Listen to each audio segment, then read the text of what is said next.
Imagine a nation that rose from the devastation of war to become one of the world's largest economic powers, only to see everything collapse due to a bubble of speculation and greed. This was Japan, an extraordinary case of rise and fall that left deep marks on global economic history. But what if I told you this disaster wasn't just a mistake, but a crucial lesson for the entire world? Understanding the mysteries of this bubble and its impacts can reveal how we can avoid or even predict the next financial crises. After all, what happened in Japan could happen anywhere. The historical context of post-war Japan and economic reconstruction at the end of World War II. Japan was devastated, both materially and psychologically. Its major cities lay in ruins, and the population faced food shortages, lack of shelter, and the loss of dignity. However, the Japanese people's capacity to adapt was extraordinary, serving as the foundation for the rebirth of a nation once thought to be forgotten. The American occupation, led by Douglas MacArthur, brought political, social, and economic reforms that shaped modern Japan. The transition from a militaristic regime to a modern democracy opened doors to a future full of possibilities. During this time, Japan demonstrated impressive strategic intelligence by prioritizing education and technological development as the engines of reconstruction. Universities and research centers received incentives, fostering innovations that would redefine the country's role in the global economy. Curiously, even amidst chaos, the resilient nature of the Japanese seemed to suggest an indomitable spirit. This raises a thought. How can a people, when united, transform adversity into opportunity? External help played a key role. The Dodge Plan, implemented in 1949, aimed to stabilize the Japanese economy and provide a foundation for growth. It was a risky yet innovative measure requiring drastic cuts and fiscal discipline. The Japanese yen was stabilized, allowing internal markets to operate more efficiently. This period marked the beginning of a transformation that, within a few decades, would make Japan one of the world's largest economic powers. Another fascinating phenomenon was rapid urbanization. Japan, in its pursuit of modernization, saw its cities reborn with infrastructure that blended technology and tradition. Tokyo, devastated by bombings, would soon become a symbol of resilience and innovation. The rebuilding of cities was more than just a physical act. It was a symbolic process representing a people's desire to rise from the ashes. This raises curiosity. How did such a small country, both in size and natural resources, manage to stand out so powerfully? However, not everything was peaceful. The transition to a market economy brought social inequalities and, in many cases, a sense of alienation. Rural workers migrated to urban centers in search of better conditions, but faced monumental challenges like substandard housing and exhausting work hours. Here, Japan demonstrated its ability to face contradictions. Even with growing social problems, its determination to build an innovative and productive society remained unshaken. Throughout the 1950s, Japan leveraged the global context of the Cold War to position itself as a strategic ally of the United States. This alignment brought economic advantages, such as military contracts and access to new technologies. The country quickly developed industries that would be crucial for its rise. Companies like Sony and Toyota emerged during this time, demonstrating the potential of a revitalized Japan. This exemplifies the power of clear vision and well-executed strategy. By the end of this phase, Japan was on an upward trajectory. The Japanese miracle was beginning to take shape, built on the foundations of sacrifice, discipline, and innovation. But, as history shows, every success carries the seeds of future challenges. And it was precisely this meteoric rise that planted the seeds of a bubble that would change the country forever. And you, have you ever thought about the cost of such extraordinary success? The rise of Japan's economic miracle, rapid growth and innovation. The 1950s marked the beginning of what became known as Japan's economic miracle, a period in which the country experienced extraordinary growth and became a historical example of recovery. After the post-war chaos, Japan adopted economic policies that boosted industrialization and enhanced its global competitiveness. The government, in partnership with private companies, implemented a coordinated strategy to prioritize key sectors like electronics, automobiles, and steel. This model, often referred to as state-guided capitalism, proved incredibly effective. One of the most fascinating aspects of this miracle was Japan's intelligence in incorporating foreign technologies. Rather than simply copying, the Japanese demonstrated an innovative talent for improving and adapting these technologies to both local and global needs. Companies like Honda and Panasonic emerged during this period, representing a new era of industrial excellence. The curiosity for constant improvement was not only an economic strategy, it became a cultural trait. This pursuit of innovation would become a defining feature of modern Japan. Another crucial factor was education. During the years of Reconstruction, Japan heavily invested in its educational system, ensuring future generations were prepared for the challenges of a globalized economy. Schools and universities focused on areas like engineering, technology, and business, creating a highly skilled workforce. This not only boosted productivity, but also fostered a culture of creativity and collective intelligence, reflected in the accelerated growth of the economy. The corporate structure of Japan also contributed to this progress. The Kiretsu model interlinked corporate conglomerates created networks of cooperation that strengthened the industrial sector. These partnerships, often coordinated by the government, facilitated investments in research and development, allowing Japan to lead in technological and industrial areas. Behind this, there was also a cultural ethos of loyalty and teamwork, helping companies overcome challenges cohesively and effectively. The 1960s were marked by an explosion in the export sector. Japanese products, known for their quality and efficiency, began to conquer global markets. Toyota cars and Sony electronics became symbols of Japan's extraordinary progress. It is interesting to observe how the Made in Japan label transitioned from something associated with cheap, low-quality goods to a seal of excellence. This leap was made possible by long-term strategic vision and tireless effort to improve. However, economic growth came with sacrifices. The pressure for results created a society where work seemed to consume almost every aspect of life. Exhausting hours and intense competition began to reflect in the physical and mental health of the population. Here, we see an intriguing phenomenon. How much is success worth when it comes at a human cost? This reflection, which resonates to this day, is one of the lesser discussed legacies of this period of rapid growth. With an expanding economy, Japan seemed invincible.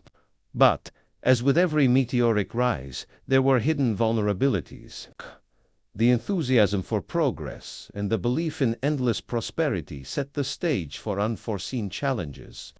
So, while the world admired the Japanese miracle, another phenomenon began to gain momentum: the formation of a real estate bubble that would test the resilience of this model. After all, uncontrolled success can also become the prelude to a collapse. And have you thought about how euphoria can obscure risks?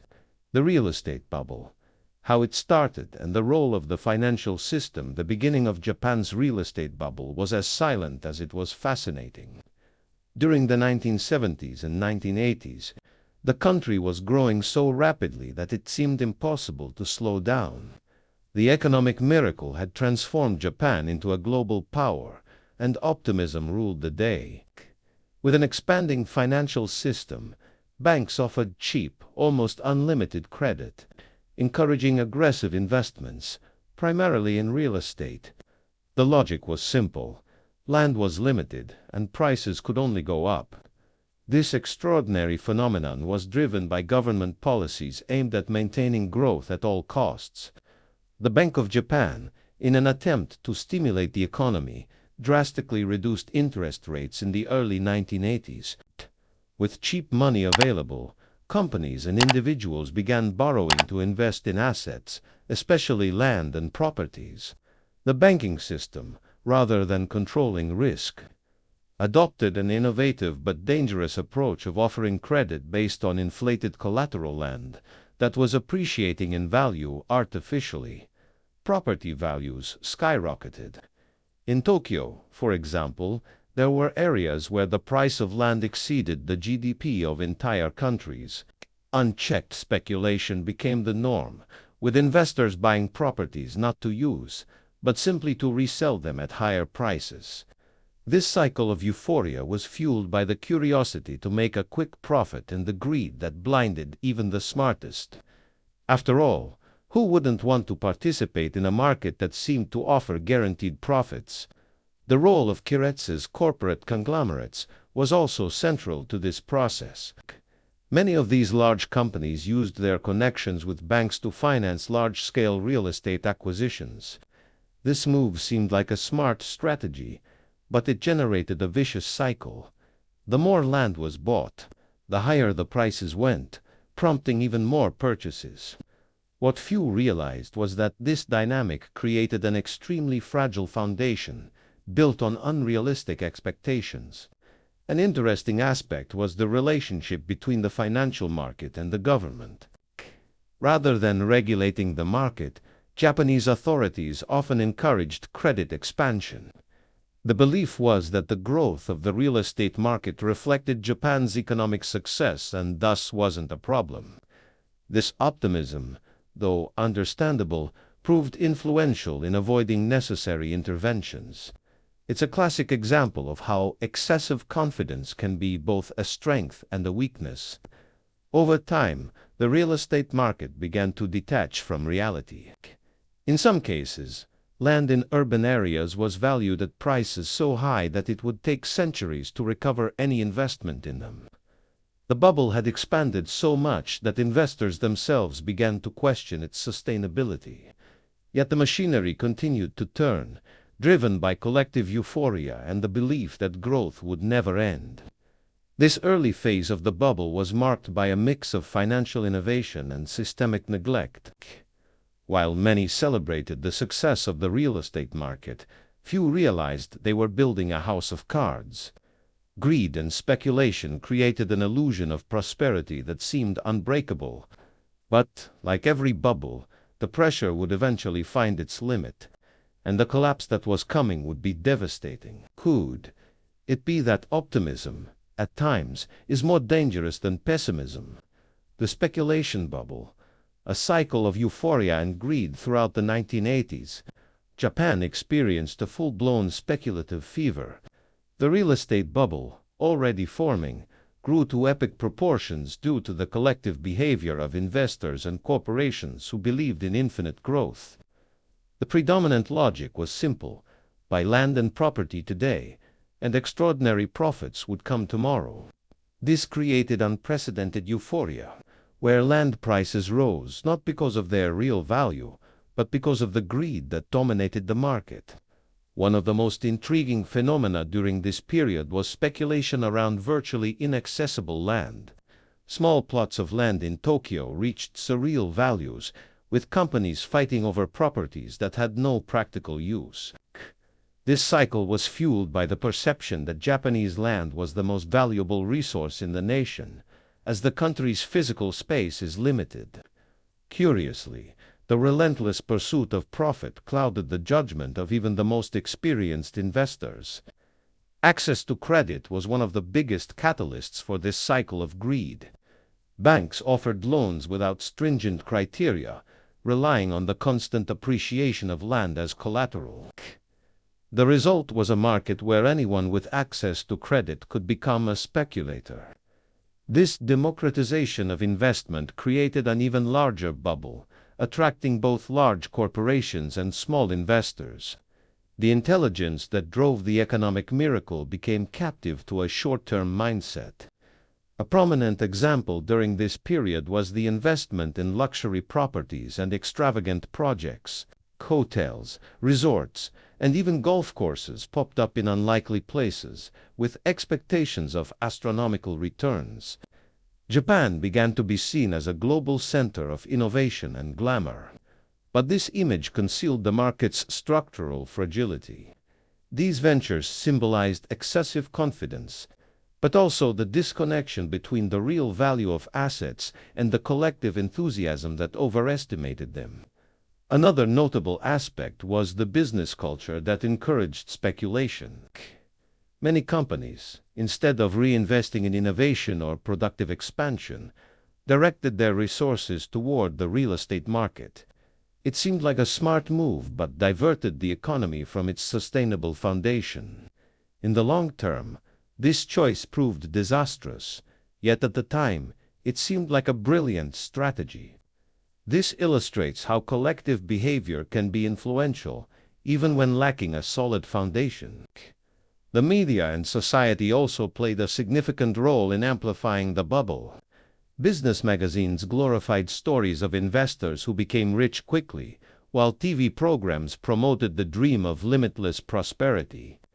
This exaggerated optimism sparked widespread curiosity, making even ordinary people want to join the game. Speculation became part of popular culture, further reinforcing the collective euphoria. As property prices reached unsustainable levels, few dared to ask, how long could this last? The cycle of greed and optimism had become a giant with feet of clay, where risk was ignored in the name of immediate profits. This seemingly perfect scenario was about to collapse. After all, as we know, every euphoria eventually reaches its limit, and Japan would soon discover this the hard way. Would we notice the signs before it's too late? The peak and collapse of the bubble ignored signs and immediate consequences. By the late 1980s, Japan's real estate bubble had reached its peak, but, as in any cycle of euphoria, warning signs were already visible. Property prices had reached absurd levels, with land in Tokyo being valued at amounts equivalent to the GDPs of small nations.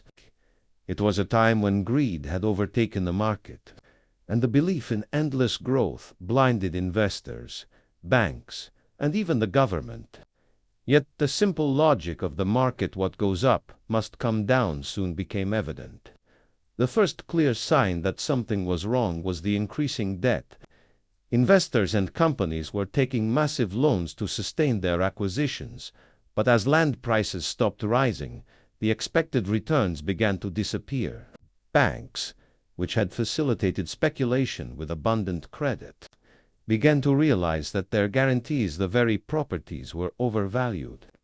This extraordinary phenomenon exposed the fragility of a financial system that had depended entirely on the bubble's continuation. The official collapse began in 1991 when the Bank of Japan decided to raise interest rates to curb inflation and cool the overheated economy. This move, though necessary, was like a needle in an overinflated balloon. The real estate market went into freefall, dragging down the stock market, which was also inflated by a parallel speculative bubble. Thousands of investors saw their fortunes evaporate overnight. The curiosity that had fueled growth now gave way to fear and uncertainty. The immediate consequences were devastating. Major conglomerates and banks, once seen as symbols of success and economic intelligence, faced a wave of bankruptcies. The debt accumulated by speculators became unpayable, and financial institutions were forced to deal with huge volumes of problematic assets. The resulting crisis of confidence froze the markets, marking the beginning of a recession that would come to be known as the Lost Decade. A notable aspect of this collapse was the social impact.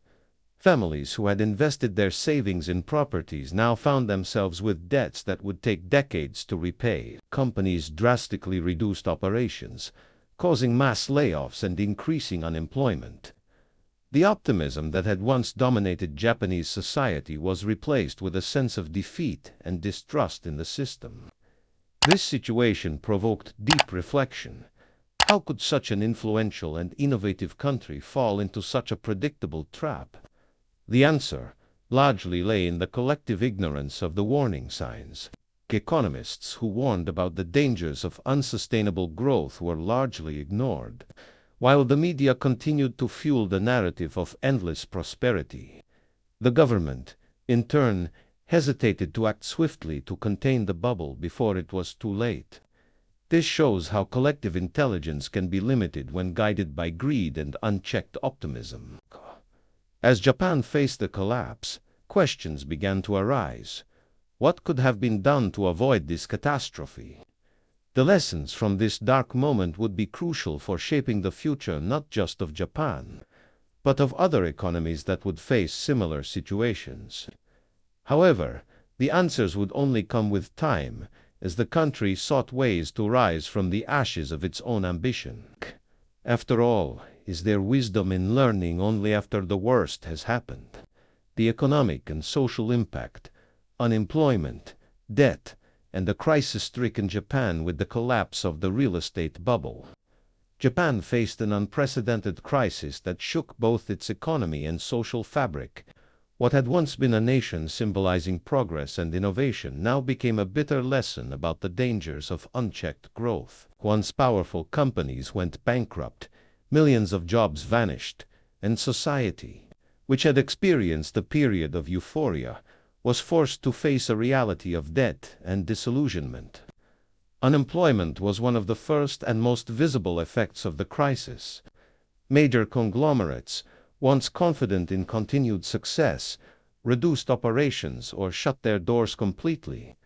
Skilled workers who had built careers in industries like construction and finance were severely affected. The idea of job security, deeply rooted in Japanese culture, was shaken, creating uncertainties and anxieties that once seemed unimaginable in such a structured society.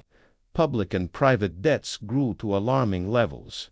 Families who had invested in properties, believing their value would always increase, now faced mortgages that exceeded the real worth of the properties. Companies, in turn, were forced to liquidate assets that had lost much of their value, while banks accumulated vast amounts of unpaid loans. This scenario not only suffocated the economy but also revealed the fragility of the financial system that had sustained the bubble for so long. Socially, the impact was profound and painful. The lost decade brought an increase in poverty rates, something almost unimaginable during the years of rapid growth. Families lost their homes, and economic inequality deepened. One curious phenomenon was the rise in the number of hikikomoris, young people who isolated themselves completely from society, unable to cope with the pressures and failures that seemed ubiquitous at the time. The crisis, therefore, was not just economic, it was also a national identity crisis. Trust in the government and financial institutions suffered a significant blow. Many Japanese, who had once believed in the infallibility of their leadership, now questioned the decisions that led to the collapse.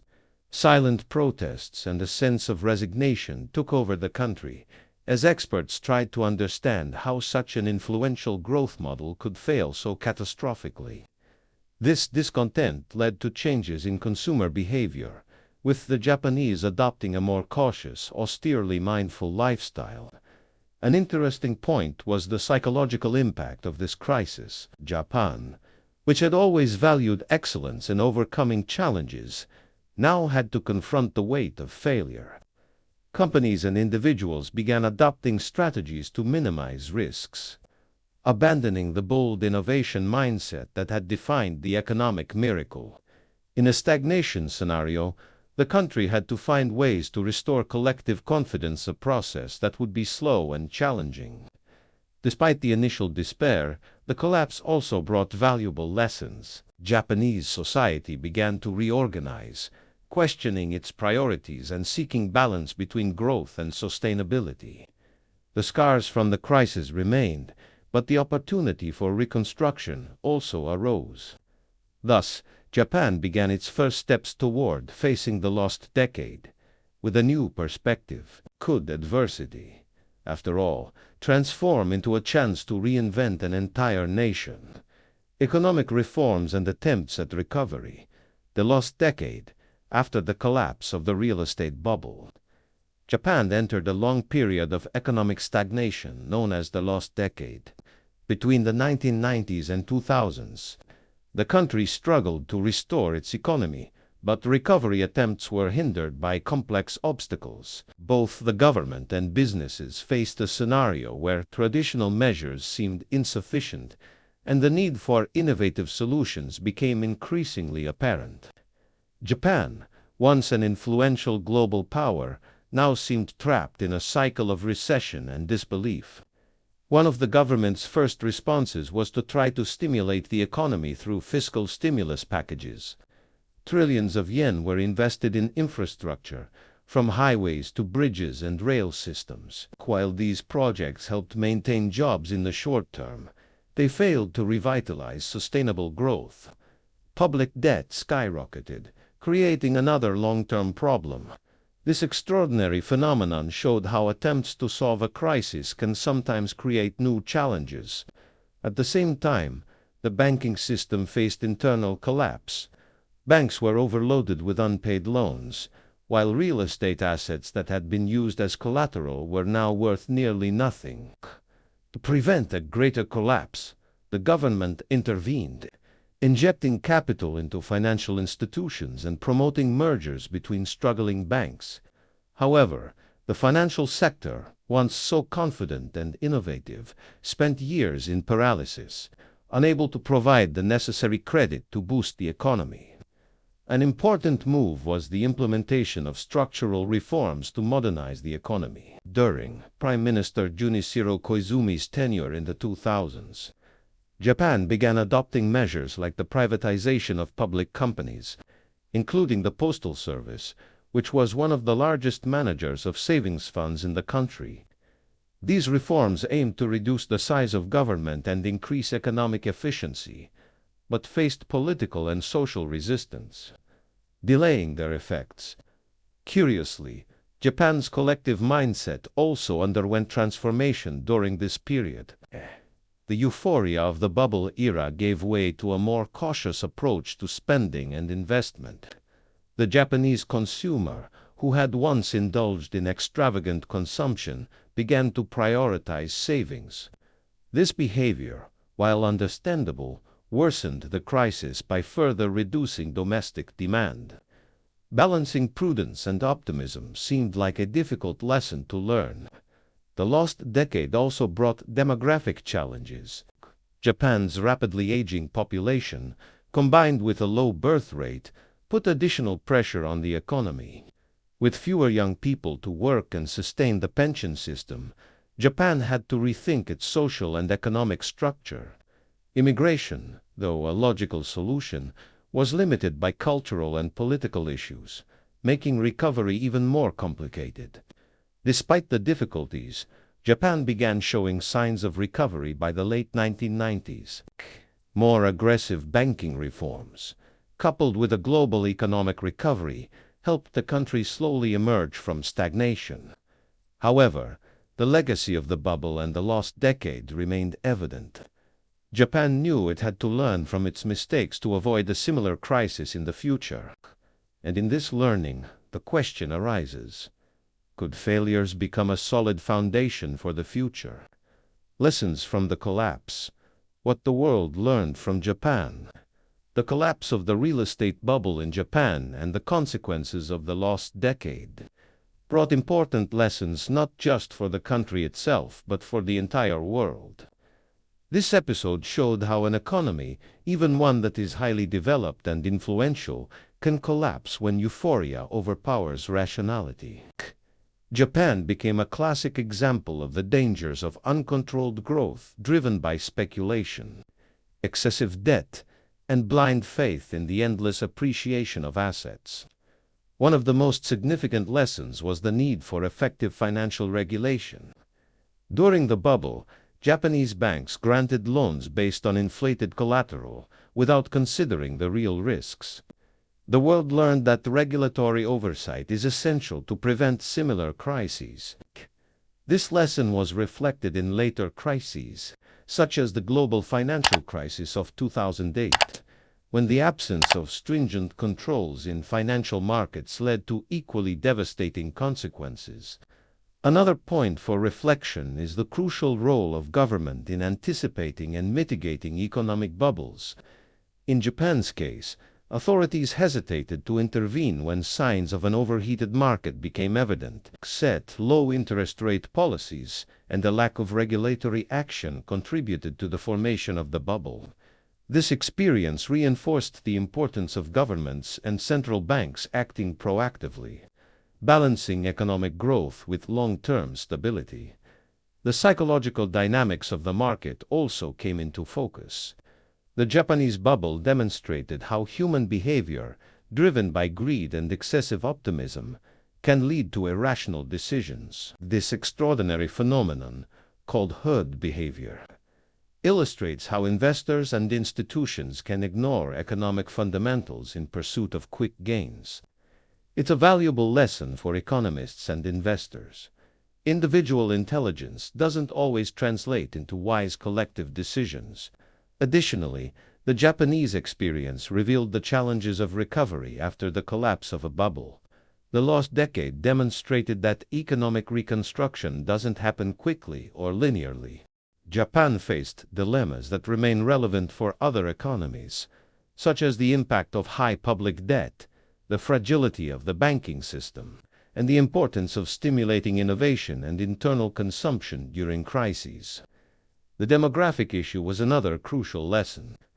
Japan's aging population and low birth rate exacerbated the effects of the crisis, highlighting the importance of policies that promote demographic balance and inclusion.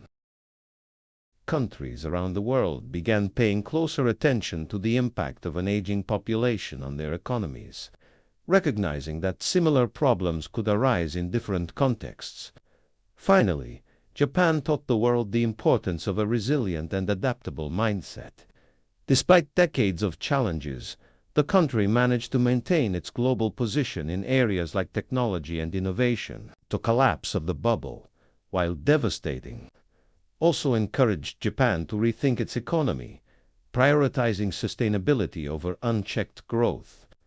This lesson serves as a reminder that crises can be transformed into opportunities for learning and reinvention. Today, Japan's story stands as a warning to economies facing bubble dynamics or rapid growth. More than just a tale of collapse, it's a narrative about humanity's ability to learn from mistakes and seek innovative solutions. The real question, however, remains: are we truly willing to act before it's too late? Modern Japan, how the country reinvented itself after the economic disaster. Modern Japan is the result of decades of rebuilding and adaptation following the collapse of the real estate bubble. Despite facing one of the most significant economic crises in its history, the country managed to rise again, not only learning from its mistakes, but also exploring new paths to ensure its global relevance. This trajectory of resilience is an example of how innovation, strategic intelligence, and a focus on sustainability can transform a period of hardship into an extraordinary new chapter. One of the cornerstones of Japan's reinvention was its continued investment in technology and research. Even during the lost decade, Japanese companies like Sony, Toyota, and Nintendo remained committed to innovation, launching products that redefined global markets. Today, Japan is a world leader in sectors like robotics, artificial intelligence, and renewable energy, demonstrating that curiosity and the pursuit of excellence remain central to its economy. Another significant transformation was the prioritization of sustainability.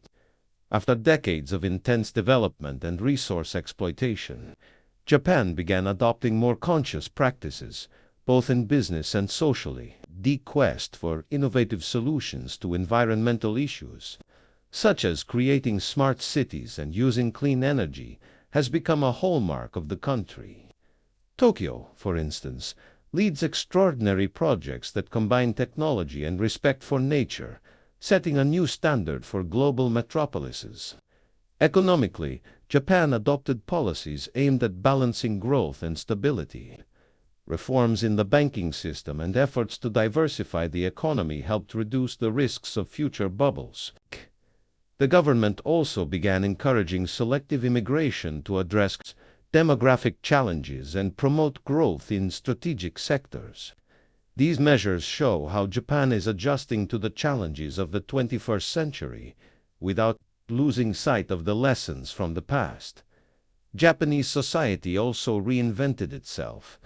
After years of austerity and disillusionment, Japan's youth began adopting new approaches to work and life. Startups and small, innovative companies emerged, bringing a more flexible mindset, less reliant on traditional corporate structures. This reflects a cultural shift toward seeking balance and well-being, showing how people can turn crises into opportunities for personal and collective growth. Japan also began to value its rich history and culture as tools for its renaissance. Tourism, for example, became one of the country's major economic forces. Millions of people from around the world visit Japan annually to experience its unique blend of tradition and modernity. This smart approach of using the past as an asset for the future reinforces Japan's global influence, even amid intense competition. Today, Japan is a nation that combines tradition, innovation, and resilience in a unique way. Although challenges remain such as an aging population and economic stagnation in some areas, the country continues to demonstrate that adaptability is one of its greatest strengths. This story of overcoming adversity is a powerful reminder that, even after the darkest moments, there is always a way to rebuild and move forward. And so, modern Japan inspires us to reflect. Are we using the crises we face to create something new and extraordinary? Or are we still bound by the limitations of the past? After all, reinvention is not only a matter of necessity but also of choice. Reflections on economic bubbles and what they mean for the future economic bubbles, like the one that occurred in Japan, are fascinating phenomena that carry timeless lessons. They do not simply arise from speculation or excessive confidence. They are fueled by a mixture of innovation, greed, and ignorance of real market limits. Analyzing Japan's collapse leads us to reflect on how similar bubbles have formed and burst around the world, leaving trails of learning or the repetition of the same mistakes. One of the most important reflections is how bubbles reveal the limits of unchecked optimism. In Japan, the belief that real estate prices would keep rising forever blinded investors and authorities. This extraordinary phenomenon is not restricted to one country or era. The tech bubble of the 2000s and the 2008 global real estate crisis show how these cycles of euphoria are universal. When we ignore the need for balance, the result tends to be disastrous. Another interesting point is how bubbles expose the fragility of modern economies. Markets, no matter how intelligent and innovative, can be influenced by emotional decisions, herd effects, and unrealistic expectations. These patterns repeat regardless of geography, showing that human behavior is a constant. The question arises, how can we use collective intelligence to prevent these traps from perpetuating? Bubbles are also an opportunity to explore the role of innovation. Often, these periods of uncontrolled growth arise from technological or economic advances that are genuinely innovative. However, the imprudent application of these innovations is what turns potential into disaster. In Japan, the financial system had moments of brilliant creativity, but its lack of regulation and balance was the root of the problem. This pattern repeats in more recent bubbles, like cryptocurrency, proving that innovation is only sustainable when accompanied by responsibility. An interesting aspect is how bubbles affect society beyond the numbers. They create and destroy dreams, shape behaviors, and leave deep marks on culture. In Japan, The impact of the real estate bubble is still felt, especially in how people deal with finances and consumption. These experiences teach us that the consequences of a bubble go beyond financial losses. They transform the way we perceive risk, security, and success. Okay. Another valuable lesson is the importance of regulation and transparency. Governments and financial institutions have the power and the responsibility to prevent bubbles. But as in Japan's case, they often hesitate to intervene until it's too late. Smart policies and robust oversight can help mitigate the damage, but careful balance is necessary to avoid stifling innovation and growth. This balance is what will define the future of the global economy. Finally, economic bubbles remind us of human resilience. Even after the collapse, Japan showed that it is possible to rebuild and learn. This process of reinvention is just as important as preventing crises in the first place. If we use past mistakes as a guide for the future, we can find ways to grow sustainably, balancing ambition with caution. Looking to the future, the reflection remains. Are we alert to the signs of current bubbles, or are we simply ignoring them in the name of growth? Japan's story invites us not just to observe, but to act before the cycle repeats. After all, the next bubble might be closer than we think. Now that you understand the transformative impact of the Japanese real estate bubble, how about reflecting on what could be applied to your own life? Whether it's managing your finances better or questioning that too good to miss opportunity. It's always smart to learn from the mistakes of the past. Are you prepared to recognize the signs of a crisis before it happens?